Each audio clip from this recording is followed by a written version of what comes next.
All right, all right, all right, all right, all right, all right, all right, all right.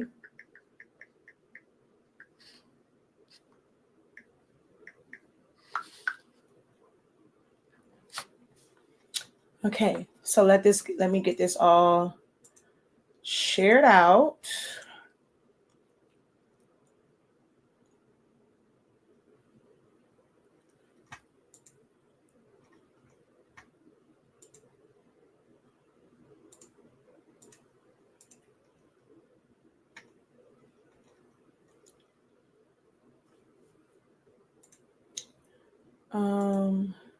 You know what? I'll add Silaholics Anonymous on here, but I'm not going to leave it up on Silaholics Anonymous. But for the sake of this content, I will put it on Silaholics Anonymous's YouTube. So let me just adjust that, but I'm not going to leave it up.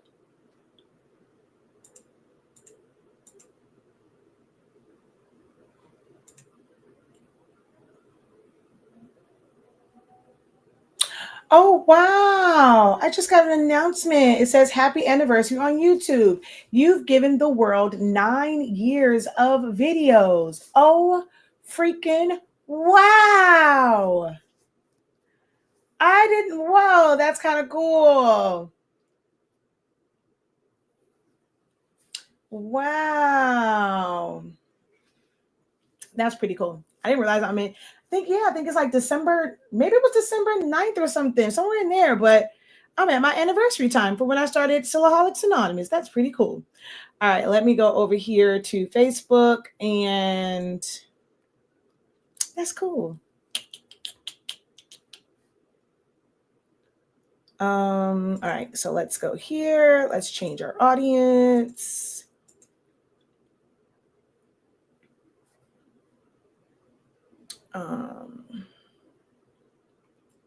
Okay, and then let's get this shared out.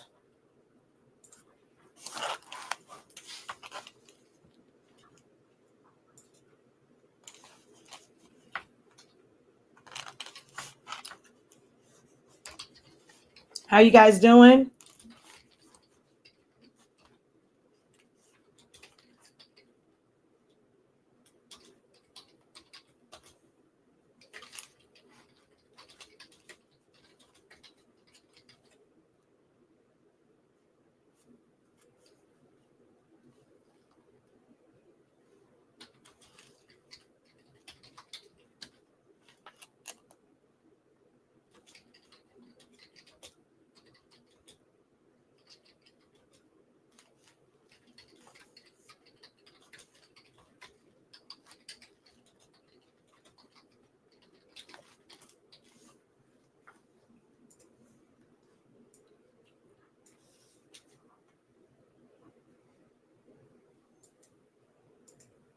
Alrighty, let's get this all shared out in the groups.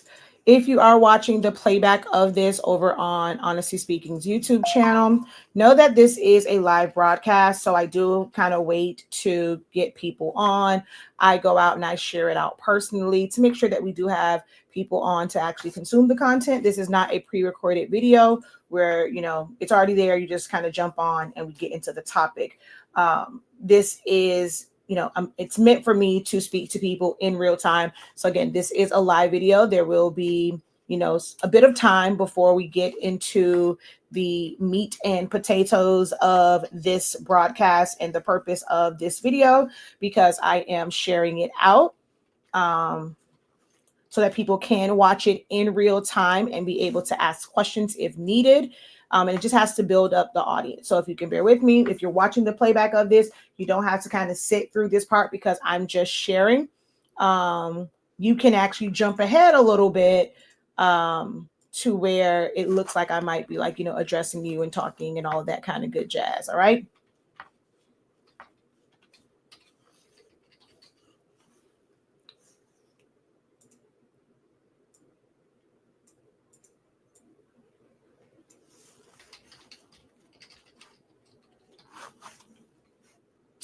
Seriously?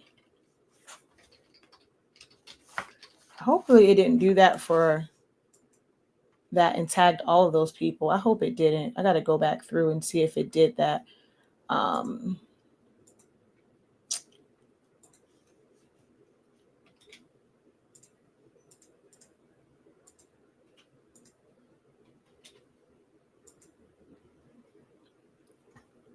Okay. So let's go back over here. Again, how is everyone? As you come in, drop a hey, how you doing? Let me know where you are watching from. Let me know if you are currently using an Epson printer for sublimation or just as a regular, like a regular printer. What am I doing? What am I doing? What am I doing? What am I doing? Okay, I'm looking for this one. Okay, yeah, it did do that. Oh my God, I don't even like that chick. Golly, I can't believe it tagged this person in my dang on, what's the name? That chick is annoying. She's like, she's gonna tell everyone to not follow me and she's gonna ruin my business, is what she told me. I don't even know why it tags her in my groups.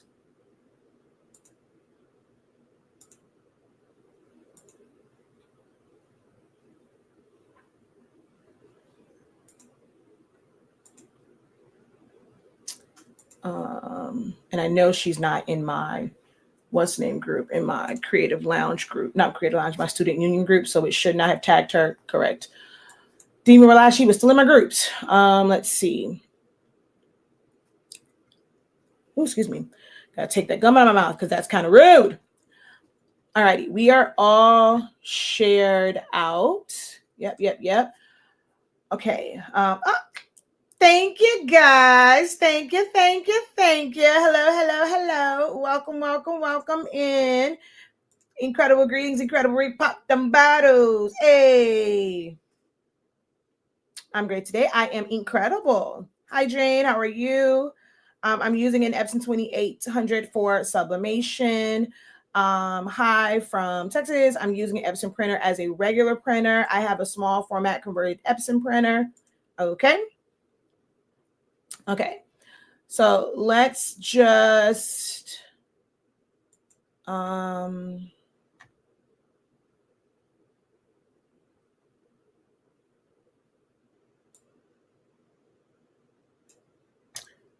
let's see. Let's make sure we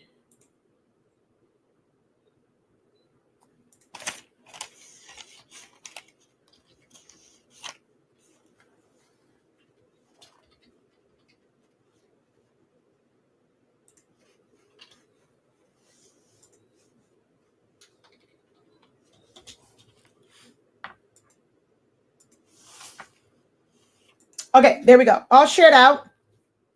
So let's get into this. Hello, everyone. Once again, I am Shakia, the professor of HS Inc. And why are you? Let's tilt you up some so that it's not going down so much. Hold on. It was cutting off my head. Okay, there we go. So, incredible greetings. I am Shakia the professor. Well, Shakia LaBelle, also known as Shakia the professor. Our company is HS Inc. 365. We are the home of the Honestly Speaking brand of products, Sublimation Paper, Sublimation Ink. Ooh, sidebar. If you were someone that pre-ordered the tacky sublimation paper rolls or tacky sheets, guess what? You should have an email from me as well as updated tracking, or you should have an email with your tracking number. They came and they shipped out today. We got the last of the boxes on yesterday. So they all shipped out today. So you should be receiving your rolls, within the next couple of days, depending on which shipping you chose when you placed your order. So that is a good update. But we have sublimation paper, ink, all that kind of good jazz. We have amazing classes and programs and resources and all those things. We're going to talk about one of those resources, which is the color chart and how it's important to your printing journey. Okay. So let's see here.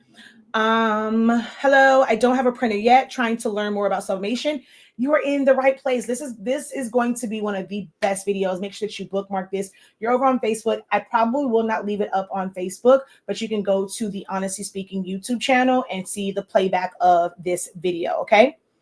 I have an Epson 16500 with regular ink. How do I get my colors to be vibrant?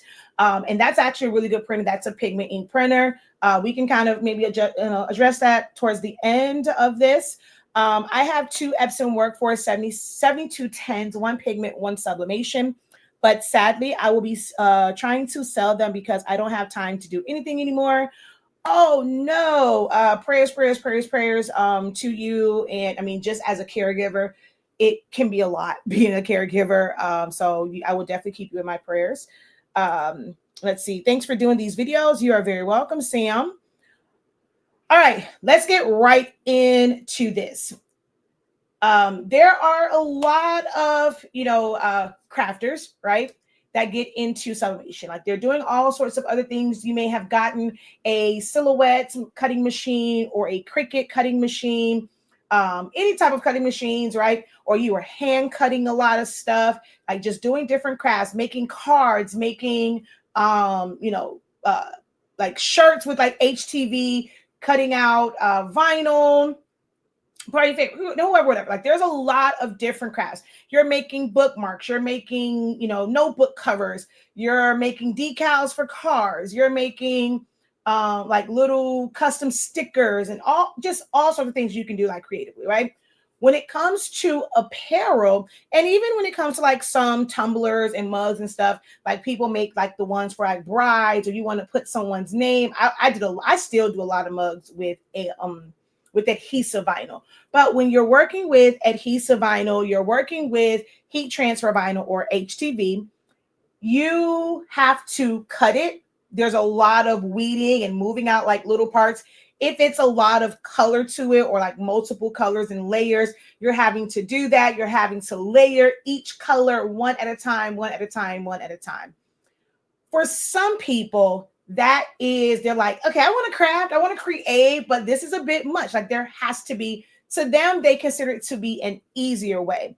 To me, switching over to sublimation is not an easier way of doing something. It is a different way of doing something because you get totally different results. Like you can't get that real glitter look and glitter feel from anything sublimation or really anything that's printed. So to me, it's not a replacement. It is something that you're just like adding to. If you're like, okay, well, I just want to be able to create shirts, but I don't want to weed.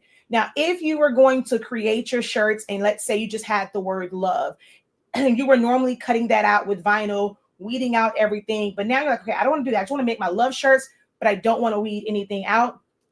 Then you can do sublimation like on a white shirt. But then you have to kind of switch over from using cotton shirts, which are readily available in any store. A lot of crafters start off where they're just going to go to Walmart, they're going to go to Target, they're going to go to Michael's, Joann's, go get those Gildan shirts, go pick up a shirt, like any brand of shirt from Walmart, from Target. Hell, you can go and take a shirt that's already in your closet and repurpose it and put a design on it with vinyl.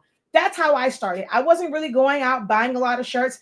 I customized shirts I had. I put vinyl on dresses. I put vinyl on jackets. Like I didn't go out and just buy a bunch of shirts specifically for that. I just did what I had already in my closet. Some people start off, that way. And a lot of times it is cotton shirts that we are, or blended shirts that has more cotton in it than anything else. You see polyester in things like dance, cheer, like sports apparel, football jerseys are polyester. Someone's like, oh, my client doesn't like polyester. Have they ever worn a sports jersey? Football, baseball, basketball, hockey, any of those? Guess what?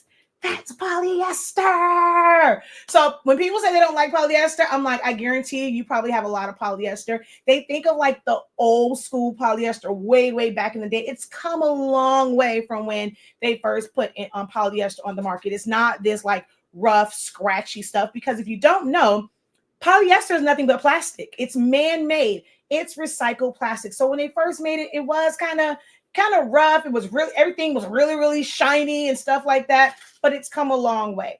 So if you were somebody that was doing HTV, most likely you were using some sort of cotton shirt or blended shirt that had a lot of cotton in it. You were using color garments. So when you go and you switch over to sublimation, you have to not just it's not just a new technique. You have to like change the substrates or the base, the blank that you're using, because when you can't really put it on like any color, right? If you go and you sublimate any type of color on a red, it normally comes out just looking black.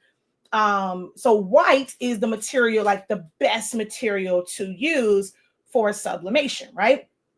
So now you kind of have to switch that over. Yeah, you were tired of weeding, but when you were weeding, and even if you were just putting, let's say, yellow vinyl on a shirt, you were weeding it, you were able to put that yellow vinyl on any color shirt in the rainbow. Well, you can't do that with sublimation. So you have to make a switch. This is why I say it doesn't make making shirts easier. It is a different process. When we come to that mindset that it is not a replacement for vinyl, it's not a, okay, well, I want this to be easier. We have a better relationship with sublimation and like vinyl and things of that nature, okay? Then, of course, there came on DTF, which we're not going to get into. This is not necessarily about like DTF. But you are going to see a DTF print of a color chart because that's the one that's like readily available for me right now. But we're not really talking about DTF. But that is another way that you can put full-on designs on colored shirts, whether it's cotton or polyester or any type of blend. But that's a story for another day. Or you can join my Creative Lounge community. And we had a whole day where we broke down all the different ways that you can make shirts. There's 12 or 15, up to like 15 different ways. I broke them all down, the pros, the cons, what equipment you need, how you design it. We went over all of the facts of DTF.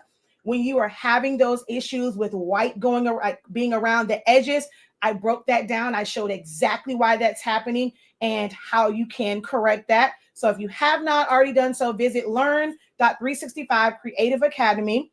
Let me see if I can put that on the screen for you guys. I should have made sure I had that readily available, but no, that not info. There we go. Learn.365creativeacademy.com and look for the purple banner that says Creative Lounge. You can try it out for a month for $36.50 and it'll be month to month. You can choose a 3-month reoccurring membership. You can do a one-time, like, okay, let me just try this out for 3 months and see if I like it and then change. Or you can do like a month to month, or you can do a reoccurring month where you pay $45.63 for the first month, but each month after that is just $25.63. Or like I said, you can do month to month for $36.50. It's an amazing community we have. Like the fourth quarter year, we did design challenges. You have we have pro call sessions, which is real time, I guess you would say face to face or voice to voice help sessions where you can ask me any question. Kind of like the sessions that we're doing now. We do have like some low cost ones. So you can get a one-on-one session with me for 30 minutes. It's in a group setting, but during your slot, I'm dedicating time just to you. No one else. Everybody else is muted. They cannot unmute themselves. And you have my undivided attention for 30 minutes. The morning sessions are $10. The evening sessions are $15.63. There's always only 5 slots per AM session or PM session. So get them. They do go fast. All right. Well, the one for this morning, they went fast. And there's like only 2 left for this evening. But definitely check that out. So they're like pro call sessions. We also have like we call them creative lounge sessions where I come in with a pre-planned like lesson. This month is dedicated to problems and solutions. So I'm going over some of the most common problems and frequently asked questions and providing answers and solutions to those. So we had our first one. We have 2 more. We have one next Monday, and the following Monday after that, we have the Creative Lounge session. So if you're looking for a community that's going to really help you grow and understand things, you can get that on a continuous basis. Check out the Creative Lounge by going to learn.365creativeacademy.com. Okay. So, what was I saying? I said all that now. I was saying because we kind of went over that. But when it comes to sublimation, there's a lot of like, I won't say rules, but things that you should know.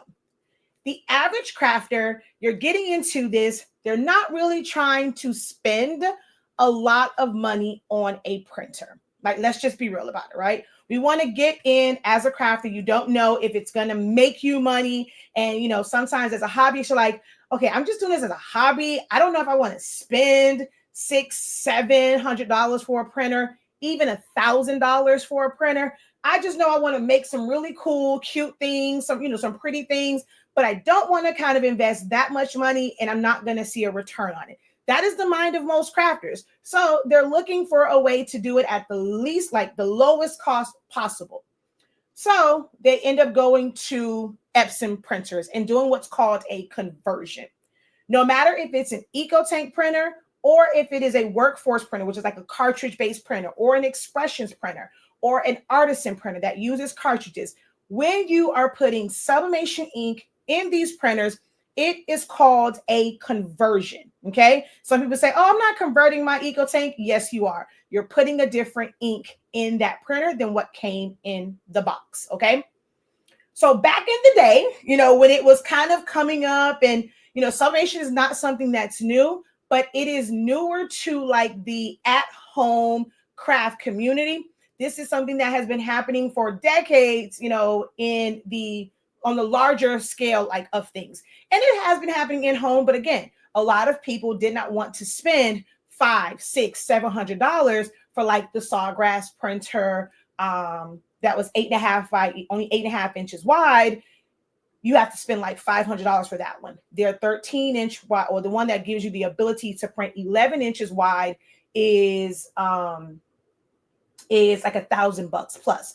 And then you have to still buy a bypass tray for an extra $125 to be able to do 13 by 19. And let's not talk about the cartridges. The cost of those things add up. It does last a long time, but it does add up. You end up having to change out your maintenance box with the Sawgrass more often because they recommend that you leave it on. And if you're leaving it on and you're not really, really using it, it's going through that maintenance cycle. It's wasting ink and it's filling up your maintenance box. So the Sawgrass printer became costly for casual users because of all of the waste with it going through its regular like maintenance process. Some people didn't like that. You cannot use like a regular printer for sublimation. It has to be heat free. All of Epson's printers are heat free. It's what's called piezoelectric. So it makes them ideal for sublimation. Well, back in the day, you had like the Artisan, which had the light magenta, light cyan. You get amazing colors with that. You also had printers like the Workforce. They're cartridge based, right? They were affordable. They were always on sale. They retail for $3.99 or somewhere in there, but you can always find them for like $200. I've gotten some of mine for $150. And there was like the 7510, 7520 series. Then you went into the 76 series, the 77 series, which the 77 series, they discontinued that right around the pandemic, like the start of the pandemic time. And then they had like these other printers. Well, some people on the internet, even those who had popular companies, they were teaching people incorrectly about converting these printers.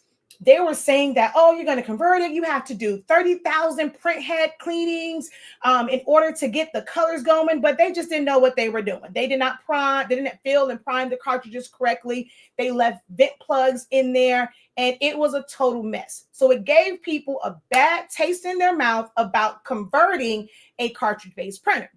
So when Epson came out with these EcoTank printers that were a little bit more affordable, people were like, because they already had, which someone said they had here, which was the 16500.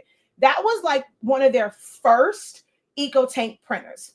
It was the EcoTank version of the Workforce printer. That was their first one.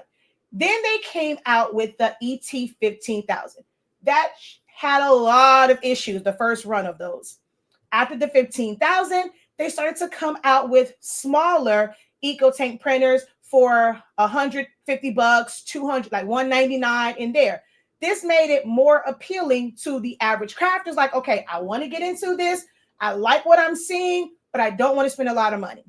But what they did not understand is you were not going to get the same results as you did using the Workforce because of the type of ink that those smaller printers use.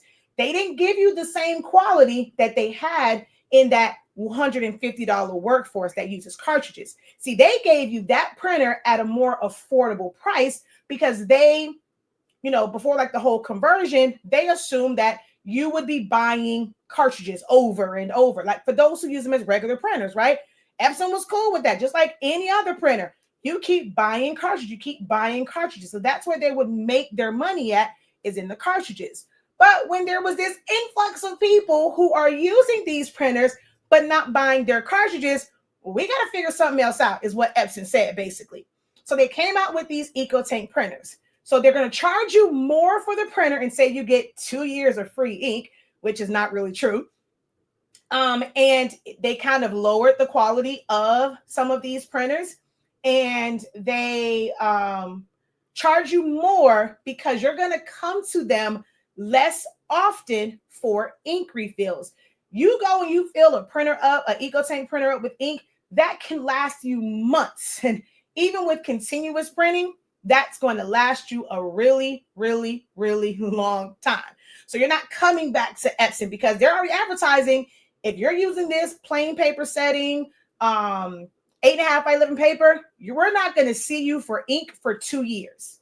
So they built that 2 years into the cost. So here we are, we have a smaller printer, but it costs more than the other one, right? That was kind of the way Epson kind of got, especially that 15,000 started off at what, like $400 or $500, which is way more than like the Epson one. Then with the smaller ones, you were always getting the Epson Workforce for $200. Okay, well, you're used to paying $200 because they're always in sale. We're going to make this one $200. It's kind of how they enticed you with the smaller printers. So people were getting those, putting the ink in. Oh my God, this is so much easier. I don't have to deal with cartridges. You just fill it up with ink. Well, at first, there were some issues because with the Workforce printer, people like me will tell you, start with the Epson cartridges and then put your refillables in. So some people were setting up the EcoTanks incorrectly. They did not put the ink in there beforehand. They did not hold down the question mark to get it charged. Well, once that happens, there's no fixing that. So a lot of people had issues with the EcoTanks because, again, folk on the internet, the popular videos with all of the views, they were not showing the full steps of how to set it up. They wanted the average, what's going to get good views, 10 to 15, 20-minute videos, and they edited out and cut out a whole bunch of steps that had people all jacked up. So at first, people were like, it's kind of easy, but if you're not very careful, you basically ended up with the paperweight. But once they kept coming out with all these printers, more quality videos came out. People are now like really, really on this bandwagon of Epson EcoTank printers. It's so much easier. As long as you put the ink in properly, boom, it's ready to go. You're sublimating right out the gate. It seemed all good and dandy until you had to print something and you were looking for a specific color. Colors like neon greens or like lime greens, teals, certain shades of red, royal blues. Royal blues, you would get purple. Certain reds, you would get orange. Yellow colors, you're getting more of an orangish color. Greens are looking more bluish, or they're like a darker green if you wanted neon. You were not able to reach those. So here comes the problems. And it's like, oh, well, get this ink, get their color profile, get this, use this setting. And none of these answers ever corrected the problem because they're not explaining to you why this is happening. So I said all of that to get to why we are here today. So hopefully I didn't bore you and that gave you some insight, and it's going to prepare you for the information I'm going to give you. Some of y'all may not like this information, but it's the truth. It's facts about how sublimation works with converted EcoTank printers. Okay. So hopefully you guys have given this video a thumbs up. You've tagged a friend, you've shared it out. If so far it has been valuable information for you, go ahead and drop a 1 in the chat. Let's see. Okay, so you have a real, you have an Epson Surecode. That's more of the higher end printers. An Epson 15,000 for sublimation and an Epson 2720 for sublimation. Also an Epson 27 something for regular prints. Okay, good information. I'm looking to get a wide format Epson. Love sublimation, but I waste so much paper because I can't master putting measurements in right using the menu settings. Well, getting the measure like a wide format printer won't change that because you still need to know how to do that. Wow, that makes so much sense. Those were your friends. That were my friends. My converted Epson 2720 is clogged for the second time, and they are really, really hard to unclog. All right, so I see a lot of ones, working, listening, and working. Okay, so let me share with you guys some things, right? The original workforce printers, I don't need to show black because black is the same, and they look, you can't really tell the difference. They look the same from all, like, no matter what kind of ink it is, because it's black. But the workforce printers, they use something that's called pigment ink. Pigment ink is technically like regular ink for printing stickers, posters, invitations, labels, like just projects, letters, emails. Like, it's a regular printer. What made this ink different and unique from like your typical, when printers first, like home printers first came on the market, if you can remember a time, like depending on your age, where you had a printer, whether it's like y'all remember Lexmark, you had HP ones, they had two cartridges. You had, and some printers still have that. You have two cartridges, one for color, one for black. You go and you use those. Once you print it out, you get a couple prints, and it ends up going out like, this print had a bunch of red, but now none of the other colors work, you know? And then also, when you print it from those, let's say you print out your homework, you know, that's when they were making us type stuff up. We had to print out our homework or print out projects and take them to school. If it got wet, let me ask you guys, so those who were of a particular age, when printers first came out, you got used to those, you printed out, it got wet. What did it do? What did your prints do when they got wet?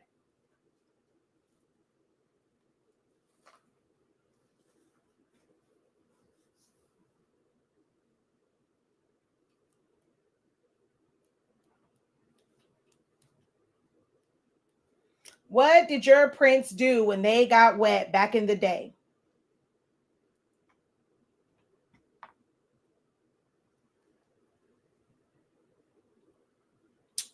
Exactly. The color ran. Some people say smear, but basically the ink ran down, right?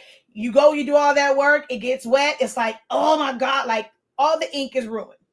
So here comes what's called pigment ink. Pigment ink is kind of like your laser printer. So y'all remember laser printers. You print that, it can get wet, nothing happens to it. It doesn't run because it's toner, right? So pigment ink is basically like your regular ink with the addition of toner, which changes the color of it. When you're looking at this, it looks the color that it's going to print out. Cyan looks blue, yellow looks yellow, magenta is, you know, a pinkish color. This is pigment ink. Pigment ink is made with, and like with pigment meaning color, and toner powder. That makes this ink water resistant. If you were to print something with this on regular paper, not coated paper, regular everyday paper that's not coated, and you put water on it, it would not run. Your colors are going to also look a little bit more vibrant on matte paper than it does with the dye-based ink because it has toner. Just like a laser printer, it more so sits on top. So you got more vibrant color. So when people were using like the Artisan, the Workforce, even for regular prints, for centerpieces, for print cuts, party favors, labels, stickers, you got better colors really no matter what printer you use because this was a better quality ink. Okay, this is what was in the Artisan, the Workforce, those types of printers. Well, when Epson came out with the EcoTank printers, that's 16600, 16650, this is the ink that came in the box. If you look at it, it would look similar to this, right? Don't ask me why they changed it, but when they came out with the 15,000, they came out with the 2803, 2800, 2720, 2700, 4800, 4850, 2400, all these different printers. They did not use this ink. They went back old school. They put in those printers what's called dye-based inks. Do you see the difference in what these inks look like? This is the yellow. It looks like food coloring. That looks orange. This is the magenta. It looks dark. You can barely tell. Only when you tilt it, you can tell it has some pink to it. This is cyan. It also looks dark. When you tilt it, you can kind of see the blue tint to it. So in all of those printers, they went away. Their very first EcoTank printer, they used this ink. All of the other ones, they use this. You want to know why? They wanted to deter you from using it with sublimation because, yeah, you may not come back for 2 years to buy some ink, but you are never coming back because you're not using their ink, okay? They also wanted to deter you because if you notice, no other company sells a true sublimation printer that prints 11 inches, 13 inches wide as its max size, right? Because Ricoh, i.e. Sawgrass, they hold the patent for that. When you understand trademarks and patents, you'll understand. Epson, unless they would like to buy and do certain things, they cannot infringe on their patent. So they're not going to release a printer where its max size is either 11 inches wide or 13 inches wide. So for the longest time, Epson did not have one. They eventually came out with the F570, which is 24 inches, but you have the ability to print 11 by 17, 13 by 19. But that is advertised as a 24-inch printer, not a 13-inch wide printer, not an 11-inch wide printer.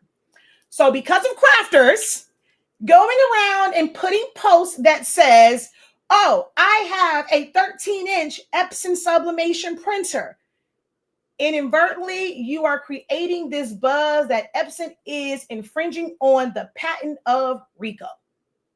Because you guys are calling it. You're doing all these videos saying, this is how you set up an Epson sublimation, 13-inch sublimation printer. An Epson wide format. Sublimation wasn't something new to Epson. They had the 36, they had the 44, the 60s.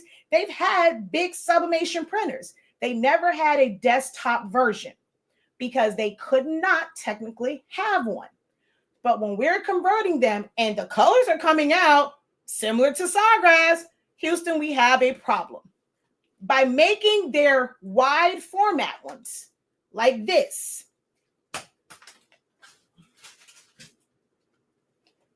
so originally they did this. They probably thought there's no way these crafters are going to spend $1,000 for this for sublimation. Yeah, y'all crafters proved them wrong. Y'all started buying those 16600, 16650 printers because there wasn't a lot of people selling the third-party inks for pigment. You know, people would sell the third-party inks like this, but they weren't really selling the pigment. So they figured, okay, you're still going to buy your ink from us. You know, there's no way these crafters are going to spend $1,000, you know, for sublimation. Crafters are cheap. People started buying it. So when they came out with their next wave of wide format, okay, we can't have them infringing on people's stuff, and they probably getting blamed. They changed it to this ink because they know you will never get true colors. You cannot make a printer that prints that somehow, how it works, it makes this orange looking ink look like this. Some way or another, you have this brownish looking dark ink looking like this. There's no way it's going to happen. So they figured, okay, if, you know, they see the colors are wrong, they're not going to use it. Well, y'all showed them because y'all kept buying it because you have everyone saying, oh, we found a new hack. This is game changer. Get you an EcoTank printer. But they didn't tell you about the colors. So sublimation ink is based on a pigment ink profile. It's based on a pigment ink profile because the color, although it's different, it's not going to be the exact color because sublimation is heat activated. So the colors come out a little bit darker, and then when you heat it up, you press it, that's when the colors come out. This and this, even though it's a different shade, this still gives yellow. This still gives yellow. Okay? Even though it's a little bit different, we have to remember that you have to heat this up to get yellow. See how these look pinkish? They look reddish. This does not. So for everyone that is using a 15,000 and 8550, that printer is $800, okay, retail. You still not going to get good colors, okay? I'm telling you now, you're not going to get your true accurate colors from that. It's always going to be like, even converting it, right, with the workforce, it's still off a little bit because, you know, you can't fully match the profile and it is a different type of ink, but it can be closer to the right color. But from an EcoTank printer, there are certain color ranges that it just cannot reach, okay? There is a sublimation ink that is for neons and fluorescents because its traditional inks doesn't reach that color gamut. This does. But even though it reaches it, this ink can't really produce those colors, kind of sort of like the way that it really should. I mean, you can technically still get it, but it's not quite the same. So you are going to be missing half of the color gamut when you put sublimation ink in a printer that was made for dye-based ink. So all of the 2700 series, 2800 series, 2400 series, 4800 series, 50-something series, 15,000, 8550, 8500. I don't care if you paid $1,000 for those prints, which the 8550 is the most expensive. It's $800. You are never going to be able to get colors like teal to really, really come out like every single time. Like you play around with it, it can get closer to it. But colors like teal, neon greens or lime greens, certain reds without having the right color code, it's going to come out incorrect. So you have to use it. You pay for it. You're going to use it. I just want, like with this information, is not to make you change your printer, but it's for you to understand this is why the colors are coming out like that. And no matter what you ask in a group, no matter they tell you get somebody else's ink, get a different paper, change saturation, contrast, move your red, move your cyan, they can tell you all of that. It's not going to change the fact that you are using a printer that somehow prints out the darkest of ink. And if you do a nozzle check, it looks like a beautiful bright pink, but it's dark in the bottle. It's how the printer, the technology of its format, it's set up to make this look bright yellow, bright pink when it prints out. So to use a printer that's supposed to print this, but your ink looks like this, your colors are going to be off. Your colors are going to be off for the majority of the color gamut. There are going to be some colors that you're not going to see a big difference. Another color that's really hard, Eagles green. Those who are Eagles fan and you have a converted EcoTank printer, you print it out and you don't get that Eagles green, oh, they get real mad, okay? Because it just cannot produce that color unless you do a lot of altering to the image itself, not from your print settings. You have to kind of figure out how you have to change the colors of that in your image editing, like changing hue, saturation, gamma, contrast, brightness, adding a little bit more yellow, not as much cyan to kind of balance it out. You have to do a lot of editing to be able to get that Eagles green, okay? But just taking a picture, you see something that's like an Eagles logo, you put it on there, you print it out, those tumblers, they're not going to be right, okay? No, the 8550 is no better than the 15,000. Other than the fact, so here's the thing about the 15,000. The 15,000 was their first wide format printer that was a like dye-based print and all this stuff. When that thing came out, with sublimation paper, it was jamming. Well, people say even for regular paper, that thing was jamming like crazy. It clogs a lot easier than the 8550, like to where the lines would back up. It got air clogs a lot easier than the 8550. And then the specs on it is a little bit different when you are using it as a regular printer. As it relates to sublimation, there really isn't a big difference. Some people say, oh, I see a big difference in it. Color-wise, I mean, a little because of the resolution. So the DPI that it prints at. So it's going to put colors closer together. It's going to overlap colors. And so it'll make it slightly different, where some people say they feel like they get better results. The speed of it and how fast it prints, that's going to be different. But color-wise, well, color accuracy-wise, there is no difference. There is no difference. An 8550 is not better than a 15,000. That gray ink does nothing for sublimation. It does nothing for sublimation whatsoever. That is a photo-based printer. That gray ink helps get truer gray tones for those who are going to print black and white photos. It does nothing for sublimation. That extra, because they have a photo black and they have a regular black, that does nothing for sublimation. Photo black is another word for pigment ink. There is no such thing as a photo black sublimation ink. It's not a different quality, different property. Now, when people have it, like those companies that have that ink, that brown, the black ink that looks like rusty brown. So over time, like with ours, like over time, it can start to look a little, this is the gray. It can start to look a little brownish, but, or like, well, this is the one that has more of, this is the one that wasn't mixed. So it has, like you can see here, it looks more like an orangish tone. It looks a little weird here, but this is an older bottle that wasn't, this was before we kind of fixed it. But it didn't even look like this. And my light, I'm gonna put it back here because the LED light really makes it look brown. But when you get it, it's not that true rusty looking brown.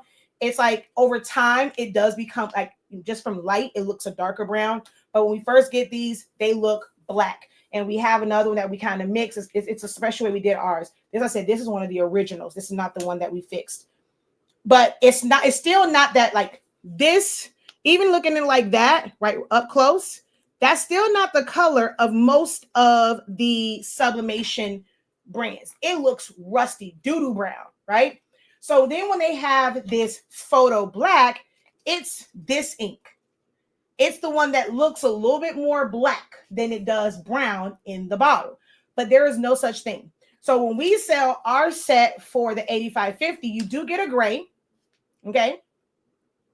You do get 2 blacks, but you can take that one black, fill up both tanks, and then you'll just have another black for when you need it. The black ink is the last to go. So you really don't even need a second black one. You'll need more magenta before you need more black. But there is no such thing as a photo black sublimation ink.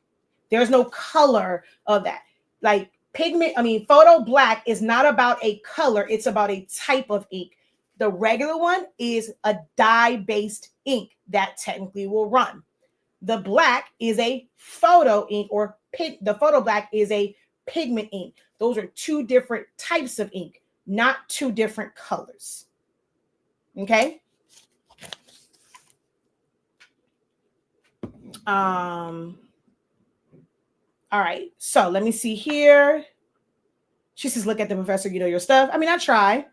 I have a Sawgrass 1000 for sublimation. Yeah, some people are willing to pay that, but the average crafter, they were like, I'm not paying $1,000. Well, it's actually what, like $1,200, $1,300 for a sublimation printer. Because they're like, oh, I'm just a hobbyist. I don't make enough to justify that, or I have to charge too much. People are charging this. So the average crafter, until they are fed up with the colors, they don't consider a Sawgrass. It is a gel-based ink, not a water-based ink. The ink cartridges cost too much money. So people are not really checking for that. They want, as crafters, they wanted the least expensive way to get into sublimation. So they're just not going to consider it. Okay. But this is the number one culprit why your colors are incorrect. There is some hope when you are designing yourself, okay? When you are designing yourself. Now, if it's something that comes and it's already designed, it's pre-made, don't get me started on AI images. AI images, because of how it's made, it might look good on certain monitors, but they give off the worst color in those converted printers, in those converted EcoTank printers. AI images, like your red, especially those reds, those navy, royal blues, baby, it's horrible with AI images. Okay. And somebody says Sawgrass has horrible support. Well, guess what? Epson doesn't have great support when you're converting it, because they technically aren't supposed to assist you because you put a different ink in. Oh, that was the other reason too. So when you have the Epson workforce printers, something goes wrong, right?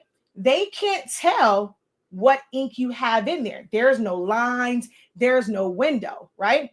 So we created the problem of Epson changing their printers because so many people, they were setting them up incorrectly and they were sending them back. That's why at some point, like certain periods of time, Epson had so many refurbished printers because so many sublimators were sending them back because they thought something was wrong when all they had to do was learn the proper setup for the cartridges. So it's like one time, like it seemed like it was more stock of refurbished than the regular ones, because the regular ones would be out of stock, but there's a ton of the refurbished ones. So everybody's sending these printers in, they're seeing, oh, y'all were using sublimation ink, right? So that's another reason why the EcoTank printers are made the way they are. The 16500 was Pigment inks. Okay, you use that one. Hey, we charge you $1,000 for that printer. It's not like the $300 printers. So when they ask you, so if you go now, when you call Epson, they ask for a picture of your lines or to see the front of your printer. Why? I'm gonna take a picture. This is not an Epson one, it's my Canon, but I'm gonna show you what it looks like when you have dye-based ink in a printer.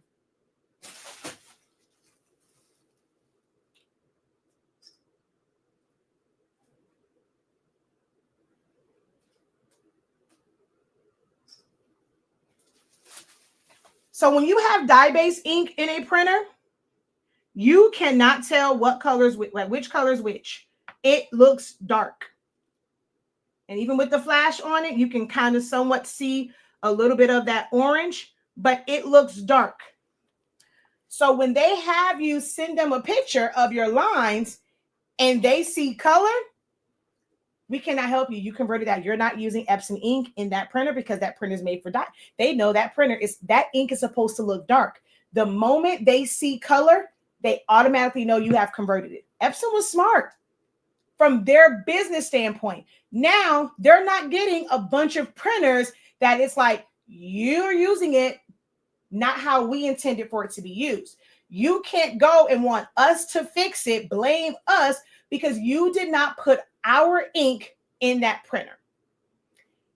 The density of dye-based ink, which is nothing but liquid, is different than pigment and sublimation because this is a thicker ink. It has toner powder. It has a powder substance to it. This is straight colored, like colored water.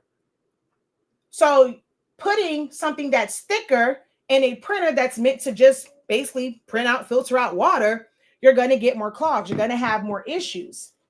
They're like, we're not going to keep paying for this.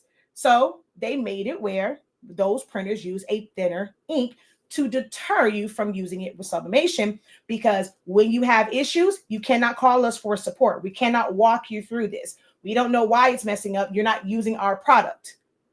You can't send it in to us. It now you paid $200 for a paperweight. We're not going to help you.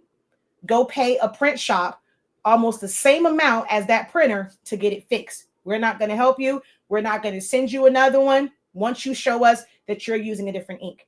That was smart on Epson's part to not keep losing out on money. Okay? So that's why your colors are off, guys. No way around it. No way around it if it is something that's pre-made. So now I'm going to tell you or show you how you can not be surprised when colors come out. But this is only when you are designing something and you are filling in the colors, or like if you're using like Photoshop and you do like a color overlay, things of that nature, the color that you choose for your brush, when you are putting the colors in, I'm going to show you how you can get closer to accurate colors. Okay. The Brother printers, it's a Sublimation printer. It's their printer. So that wasn't as a concern because people aren't. I've never used it, so I can't give you hands-on experience. It's an 8.5-inch printer. Brother will never come out with the 13-inch one. You're going to be stuck with 8.5 inches wide.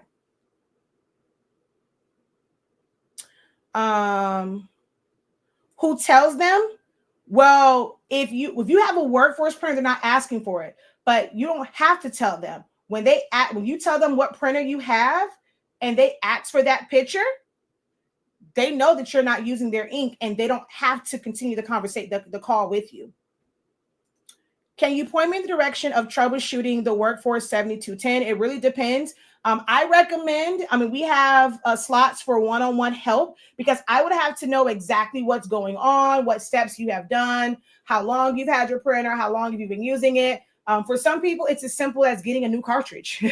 It's literally that simple. Cartridges go bad. That's another thing with crafters. They want to buy something and have that last forever.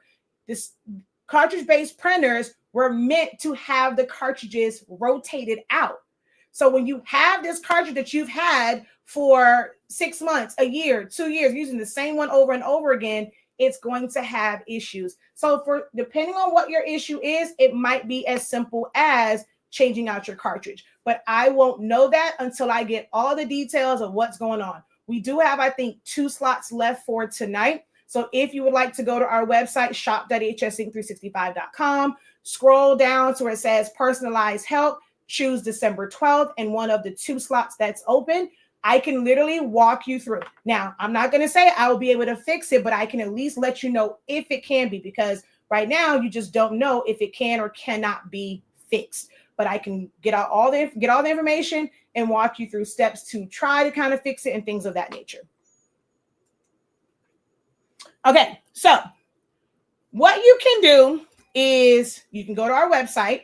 We have what's called a color chart. Like it's a 1365, I think, or something like that. Hold on, let me tell you. Bum, bum, bum, bum, bum, bum, bum, bum, bum, bum, bum. Bum, bum, bum, bum, bum, bum, bum, bum, bum, bum. Color.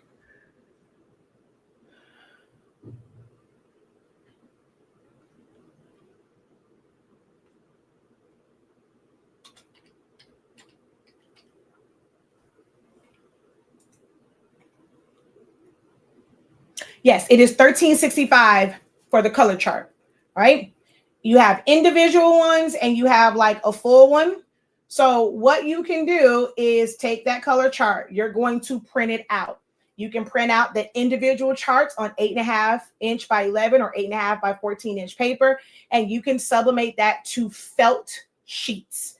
Like, okay, sheets of felt. Felt is polyester. Or you can sublimate it to a rag. Dollar Tree has rags. There are 4 in a pack. There's technically 4 sets of color charts. So you can put them on a Dollar Tree rag. There's reference charts here, but they don't have like the color codes on them. There's a certain way that you have to use these. But you want to press that to fabric, some sort of fabric. And I recommend pressing it to a hard substrate, either a metal photo panel. They have MDF that is sublimation. It's like bigger panels. I've seen somebody press it to a slate, like the bigger slates, or you can do like a tumbler. So this normally kind of gives you an idea. Any hard substrates or glossy substrates, you want to kind of see how the color is going to come out. So once you do this, you are now able to see the exact color range your printer can reach. You're going to be able to see the exact color range your printer can reach. And when you are designing, now on here, it's going to be small. I also recommend printing it out from a regular printer where you can see the numbers a little bit better, or you can just utilize it. You don't go and try and put these colors in your color palette. It's too many. It's not going to help you anyway, because you need to kind of see the color and know exactly what code that is. But you can open it up on your screen and you can sample. So if you have programs that has like a color dropper, you can sample it, or you can simply look at the color code or print it out, keep you one on a regular sheet of paper, which I keep anyway. I have my color charts printed out. You ready? Every single printer I have, every single paper I use. I even sent it to my DTF printer. This is the one from I Love It Customs here in Fort Lauderdale. I had them print out my color chart. Okay. I have one from Florida Flex. I have one from Urban Prints, but this is the one that they printed out for me from I Love It Custom. This is the one that stays on the film. The other one, well, this was huge, so I had them print me out one that was smaller. Don't get it printed this big, but they printed it out for. I just sent the file and they just maxed it out. But the other ones that I got it printed a little bit more manageable in size. This one is huge, but I like this one to just kind of show. So I left this one not pressed to anything. So I have it printed here. I have a Roland BN20. I printed out that color chart on the glossy adhesive vinyl that I use, the matte adhesive vinyl that I use. I had it printed out on the printable HTV that I use from my Workforce Epson Pigment ink printer. I printed out on the glossy card photo paper that I use, the matte photo paper that I use, regular paper, glossy sticker sheets, matte sticker sheets, Jet Pro 3G. I think that's it for that one. From my Canon TC20, I did the exact same thing. From my dye-based Canon 3270, every single paper that I print on, I printed from that because I wanted to see the differences in the colors. Every printer that I use, when I have my laser one, I print out my color chart from that. And you will see that those colors, that color code is slightly different from each of those printers, even from the same exact printer. Printing on like on matte paper versus printing on glossy paper, the colors are different because it can be muted, it can appear brighter. So it is important for me because I'm particular about colors. I print out color charts from every printer on every media that I use. It's a non-negotiable for me. And if I know that I'm creating this design, I'm filling the colors in, I know that I'm going to send it to I Love It Customs. I'm going to reference my color chart for the tone of blue, the red, pink, whatever, so that I'm not surprised when I get it. Okay? Especially with designing from a program like Silhouette. Silhouette does not have a CMYK mode. But whenever you are printing from DTF, they have to print from CMYK. When you're designing in Silhouette Studio, when you're designing in Canva, it is being designed in RGB. But when they get your file, they convert it to CMYK. So certain tones will be muted. Then you'll get your prints back and you're like, this ain't what I wanted. So when you have that, you can pick the right tone of brown, yellow, red, whoever, whatever. The reason why you also have to do that, every monitor is different. I want you guys to think about when you go into Walmart, Target, Best Buy.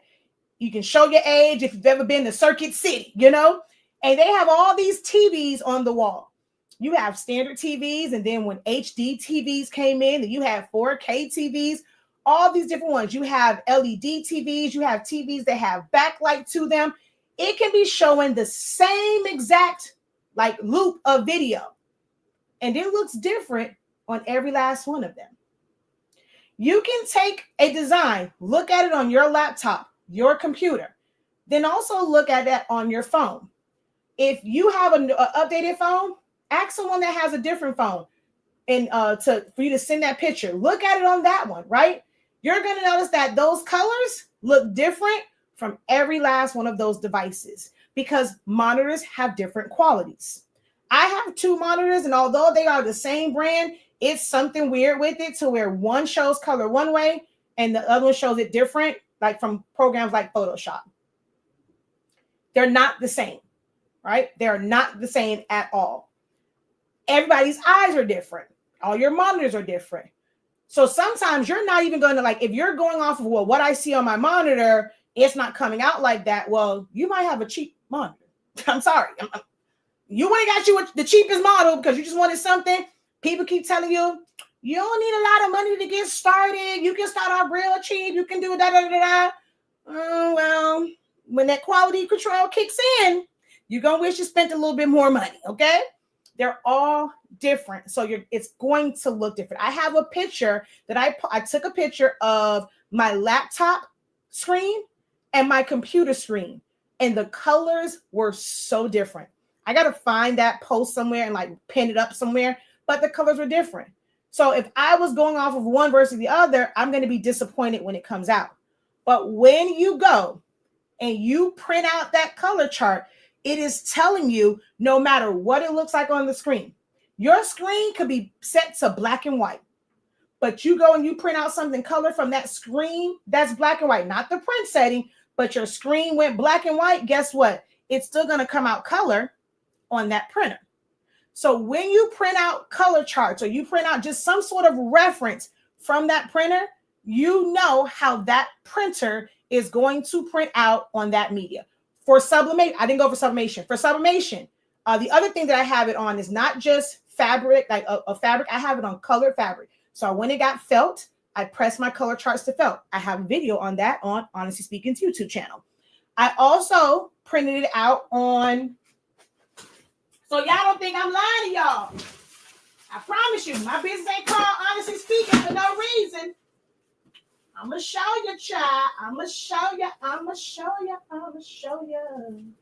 I'm going to show you. I'm going to show you. I'm going to show you. All right, where is it at? Oh, boom. Here we go.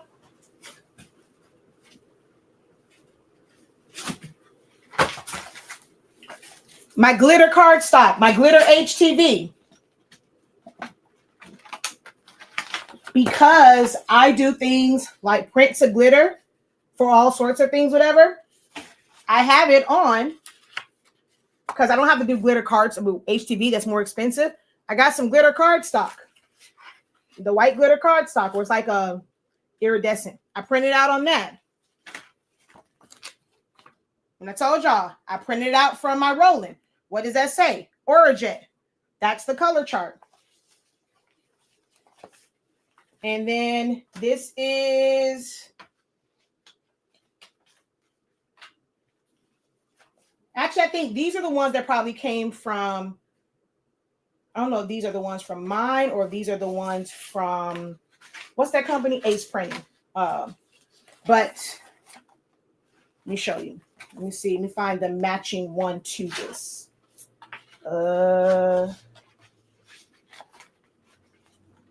I don't know where it's at, but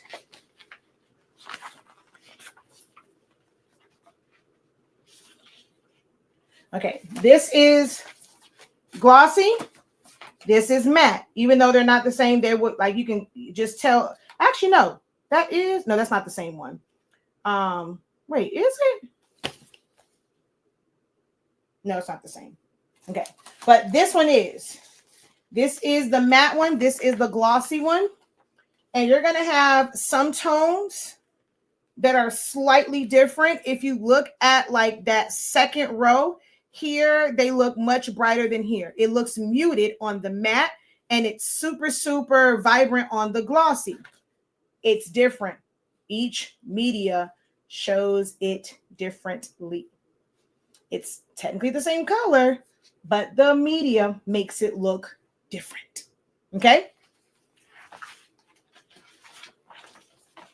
So go over there, 1365, get you some color charts, print to your heart contents. Okay. I have an Epson and now it's printing smaller and not recognizing the paper size and printing out small. It's probably just the way you have the setting. Again, we have the sessions that you can join, where I can go over and look at your exact, you can share your screen with me. I can see exactly how yours is set up. And kind of direct you from there as far as why your prints are now coming out. It might just be a setting that you have set incorrectly, but I won't know that until I see it, especially if you are a Mac user, because even when I show examples of it from my computer for Mac users, yours look completely different. So I recommend booking one of the sessions, whether it's a session for tomorrow, which that will be up after this, or you can come. I think there were 2 slots left. Let me see if they're still available. There were 2 slots left for this evening session. You get 30 minutes to ask whatever questions. Some people, they get a bunch of questions in that 30 minutes. You'll be surprised. 30 minutes really does last a long time. So yeah, we still have 2 slots, 7:30 and 8:30 are available for tonight. That is $15.63. If you are somebody that wants to learn, you like when I have videos, you're always learning for something, like when I'm teaching others, you can get a viewer only spot. So you get to learn from the questions that other people are asking, and you get to do viewer only. You cannot ask any questions. I do not address your questions, but you're going to be in that room and you can soak up all of that knowledge. It's just $5.63 for a viewer only slot. Viewer only slot, but you get to learn for $5.63. I just don't answer your questions, okay? Yes, go over to, let me show you what it looks like. Let's pull this over here. Let's present, share screen, entire screen, bam, bam.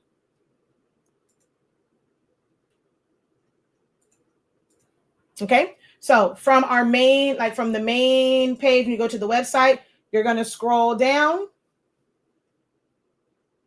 Right up under that color chart is the session. So this was yesterday's. And as I said, I had the session this morning. I haven't had a chance to change it.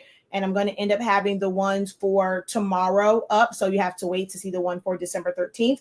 But you would select December 12th and then time slot. You can do PM viewing only, or you can book. Well, it's better for you to click on it so that you can really see which ones are available. So if you come on here, you go to December 12th, you will see that 7:30 and 8 p.m. are still available. And you can also do the PM session.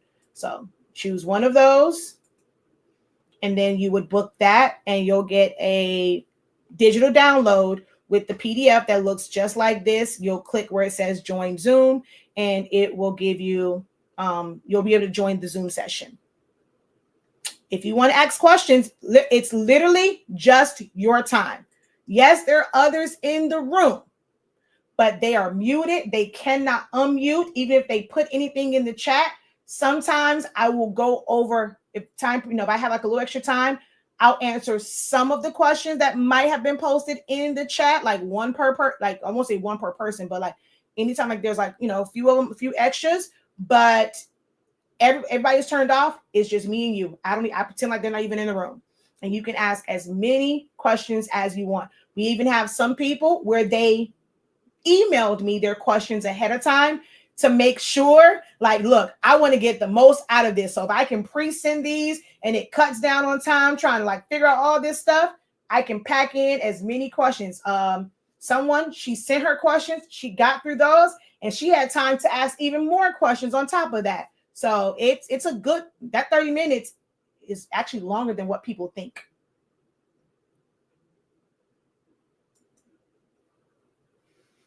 All right. So any questions for me on this platform in regards to colors? So just to kind of recap, the reason why you might be experiencing incorrect colors when you are using a converted EcoTank printer that's not a 16600 or 16650 or a 16500 printer is because those printers use what's called dye-based ink, but sublimation is based off of a pigment ink color profile. So it is almost impossible to make certain color ranges printed with this ink. Well, this ink look correct when you're printing from a printer that's looking for this ink. This is why your colors are off. You cannot really control it if it's a pre-made, you create it through AI. You can't really control the results. But whenever you are creating things yourself and you're filling in the colors, you're typing out someone's name, you're filling in colors for an SVG, you're doing color overlays in Photoshop, things of that nature, you can control those colors by using a color chart. Okay. Oh, someone asked about a 16500. I think she asked, so how do you like, I don't have a 16500. That's the older model. So people cannot buy that particular printer right now. The equivalent of that is the 16600 or 16650. The 16600, 16650, they are the exact same printer. The only difference is the 16650 prints slightly faster, and they charge you an extra $130 for it to print faster. But other than that, nothing on it is different. So they are, that printer, what comes in the box is Pigment ink. So as a regular printer, this is a really good ink. Now your color gamut is minimized with a Pigment ink printer compared to dye-based ink, but I love it. Like, I mean, you can print to regular regular paper, and it can still be quite nice. There is a video on my YouTube channel, honestly speaking. It's from a phone, which I had to redo that. But I show prints. I show you the quality. I sprayed it with water. You can see the ink running on some. But you can get quality prints that don't run from a dye-based printer if you are using coated paper, which I explained in that video. Now, what brands are coated paper? I can't tell you that unless you are a part of one of my classes where we go over paper, like the composition notebook. If you're in the creative lounge, you get that information. But I no longer provide the names of the exact papers that I use, like in just general formats. You have to be in the creative lounge, or you have to be in one of my actual classes. Even if I will tell you this too, if you come to it and you're saying, okay, well, exactly what brand of paper, I don't give you like the full list. I'll give you like a few. I'll always ask you, okay, what are you using first? And I'll let you know if that is one of the papers that's in my arsenal. And I may throw like one, but I don't give you the full gamut of the papers that I use in that question. Now, if you book a full one-on-one session with me, 5365, I'll give you that information. But that one is good for sublimation because it uses this ink. So when you put this sublimation ink in it, your colors are going to be more accurate.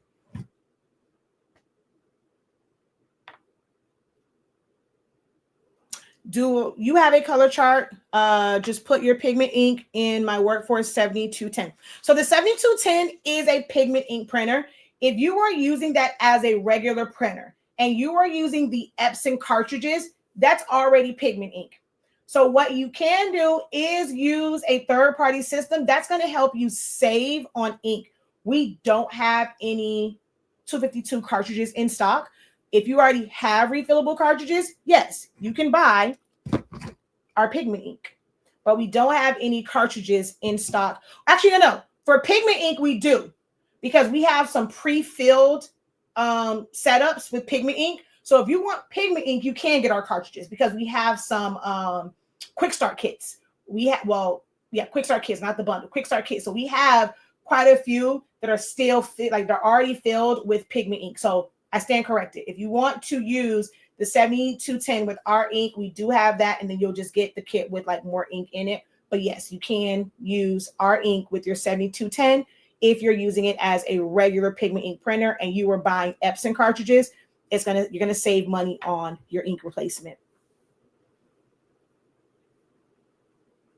I answered that. It is dye-based ink.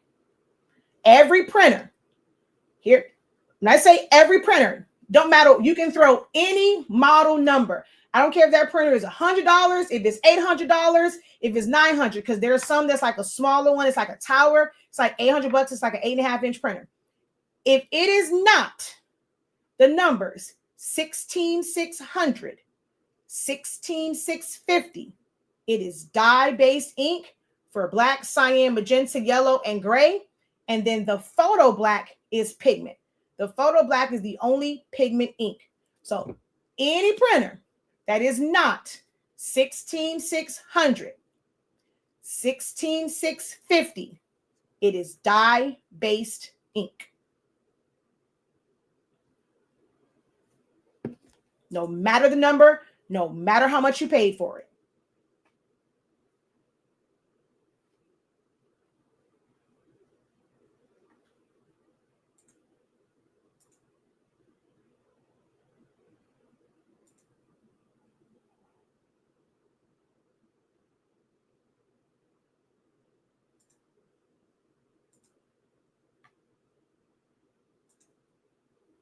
Also, remember, all classes are still 50% off. The code is CreateMust365. It shows on the top banner if you ever forget it. And then 8.5 by 14 and 11 by 17 is buy one, get one 90% off. I know it says for, 0. I got to change. I keep forgetting to change it. It's buy one, get one 90% off. Yes, that is Pigment ink.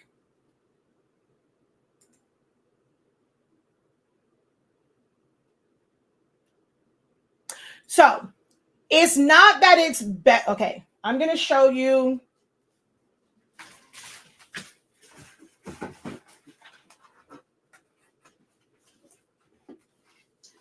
This is printed from a dye-based printer. You can still get quality prints from a dye-based printer. Certain sticker papers, you can't use pigment ink because of the coating on it. It will smear off. So it's not that it is better, but when you're talking about matte, I was actually just showing them this. Someone asked a question in the AM session, and I was showing them all of my prints. Where did they go?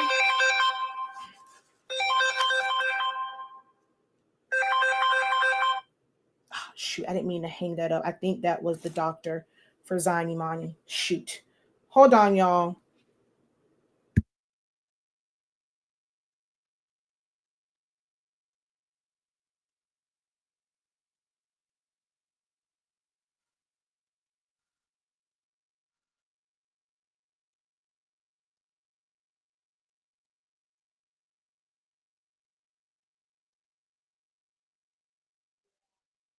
Dang it. I meant to answer that when it put y'all on mute because I think that was the neurologist for Zayn Imani. I don't like to kind of make them go to voicemail. So I was showing them in class these prints that I did, right? And like matte versus, if you took these are all from my what's the thing called? My composition notebook class, and you really get to see like all of these, the different print settings and stuff like that. So okay, here's a perfect example. On matte paper, if you're using a matte sticker sheet, then pigment ink will be better. So these are the same exact paper, right? This is printed from a dye-based printer. This is printed from a pigment ink printer. Because it has toner in it, on matte paper, on a regular like copy paper, your colors will pop a little bit more on that. When it comes to a glossy paper, this is from a dye-based printer. Glossy paper is different for a dye-based printer, and the colors will look great. So when you're looking at matte versus glossy from a dye-based printer, no, wrong one. Matte versus glossy, it's different. Okay. Hopefully don't come in here yelling all that kind of stuff. Pigment ink on regular non-coated paper is water resistant. If you need that water resistant property, you can print on any paper. Normally when you're buying coated paper, it costs more than a standard paper. So by using a pigment ink, you could save a little bit on paper.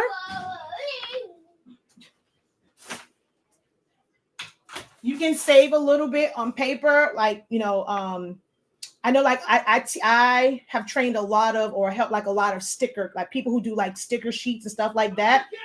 And they use like the online label paper. Online label has like a regular paper, and then they have a waterproof paper that is coated. The waterproof paper, like almost double the cost of the regular one. But those who have pigment ink printers, they can use the regular one. Their colors are still going to be nice and vibrant, and it's going to be water resistant. It's not going to run. So in that, like, depends on what it is that you're doing. So I'm not going to say that using pigment is better. It just depends on what you are printing. If you're printing on a lot of photo or like glossy type paper, you can use a regular 8550 or dye-based printer.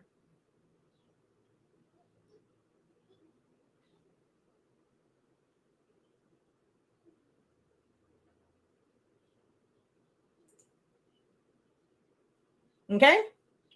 All right. So thank you guys. So don't forget, head over to if you don't have one, I'm not going to pull out the big one. I cannot stress it enough. This will be one of the most important resources in your craft or creative arsenal is a color chart. You don't have to get ours. You can search online, find one. This is conveniently packaged up for you. If you use Silhouette, there's a Silhouette file that has it like already set up for a Tumblr. But this is going to be one of the most useful things for you. These are already like, it's labeled for you like chart 1, chart 2. So you can always like kind of pull up the right chart. Go to the website and get one. Print it out on all of your media, and you look from yours how different it comes out. Another thing that I showed them, let me see, which one is it? Nope, not that one. Hold up. Wait, what did I do with that print?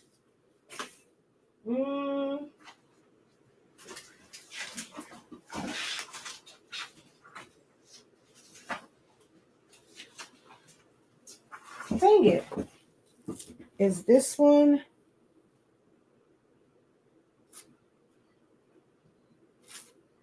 No, I think those are the same.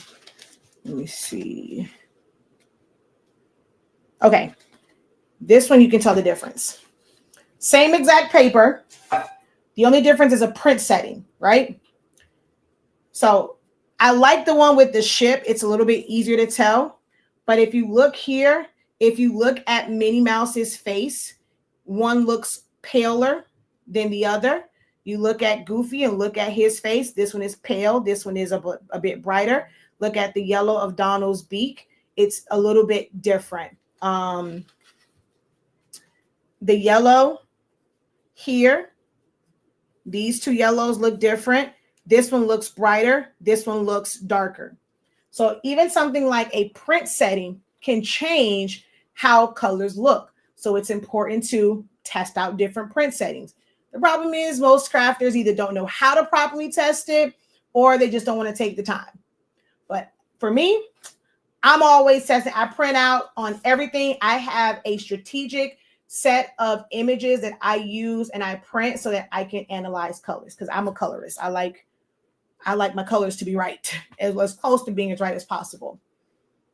Thank you, Professor, for answering my question. I thought I ended up with a paperweight. I'm still making payments on. No, so it's a decent printer. It's a photo-based printer. And when you're printing, like, so because it's a photo-based printer, they would assume that you're going to print to photo paper. Photo paper is coated. So it's meant to be where if you print to photo paper, it's not going to run. If you print like a lot of the coated papers, a lot of the papers now are coated. It's just certain industries, like I said, online labels, they definitely have a coated and an uncoated paper. But for the most of the ones that you guys, like I see kind of the names I kind of see floating around craft groups, those are coated papers and coated sticker papers and things of that nature. And you should be okay. When in doubt, make a print, put it underwater and see if it runs. And that's how you know if it's coated or not coated. And watch my video over on Honestly Speaking's YouTube channel. Go watch that video. You will see the true difference between a coated and uncoated paper. Thank you for sharing your knowledge. I learned a lot. No problem. What about it? What about an F570? Not sure what you're asking. Yes, because it's a photo printer, I thought it would be good for stickers. It can be, just have to use the right sticker sheets. You just have to use the right sticker sheets. That's it. Oh, here it is right here. Is this the one? No, these are all the same. This isn't the one that has the two different prints on it. Oh, no, I got too much stuff. I've been teaching. Oh, here it is. I've been teaching like crazy. See, I like this one because you can really tell the difference between this blue and this blue, this red and this red. So sometimes it's the media that you're using, it's the printer that you're using, the settings that you're using, where something that looks red on your computer is going to come out looking more pinkish than red. Your blues, this is more of a navy blue. It came out looking royal blue here.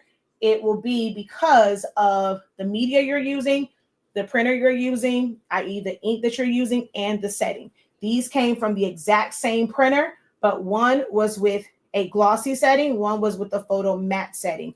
Although the blues look better here for this particular image, for other ones, like my yellows, certain yellows, the yellow over here under the glossy setting look more like yellow gold, not a true yellow. So for certain tones, the matte setting gave me a better tone than the glossy setting, because the glossy setting makes it look, I'll put this one on the back. The glossy setting makes colors like yellow look more orangish or like yellow gold and not like a bright yellow. So one setting is not for, that's another thing that'll probably help ease your mind. It's not you. There is no one size fits all print setting for sublimation, for stickers, for chip bags, for labels, for calendars, for whoever, whatever you're trying to print. There is no one size fits all setting for printing. There is not. So hopefully that'll help. It might frustrate you because you wish it was, but at least now you're not going to blame yourself, and you understand why some colors might be off when you print it out. So an F57 you cannot compare to any EcoTank printers. That is a true sublimation printer. The ink that comes in the box is sublimation. It was designed, it was programmed to print out sublimation ink to give you a certain color. They now have, like before, you have the light one where you are kind of at your own, like using your own like print setting and things like that. And now they have one that comes with Epson Edge Pro, which is a color management system. It costs about $500 more to get that one, to get Epson Edge Pro, but you're going to get more accurate colors. But that has no place in this conversation as far as conversions and why you're having wrong colors, because that is a true sublimation printer. If your colors are coming off like way off with an F570, it's probably because of the way that you are printing it out, the settings. Like if you don't print like a print manager, the colors can be all over the place. If you were somebody that uses Affinity or Photoshop and you're playing around with the saturation, perceptual, coloramic, absolute, like all those different things, they're going to give you different colors and they're going to be like off. So that's why they kind of like, now Epson with the F570, you can get the Epson Edge Pro, because that's going to be an exact color management and you don't have to worry about all of that. Is it the Adobe RGB 1998? Is it the Epson IJ07? Is it this setting? Is it that setting? You don't have to worry about all of that when you're using the Epson Edge Pro. But it does not really, like that one does not affect it by anything I talked about today, because that is a true sublimation printer.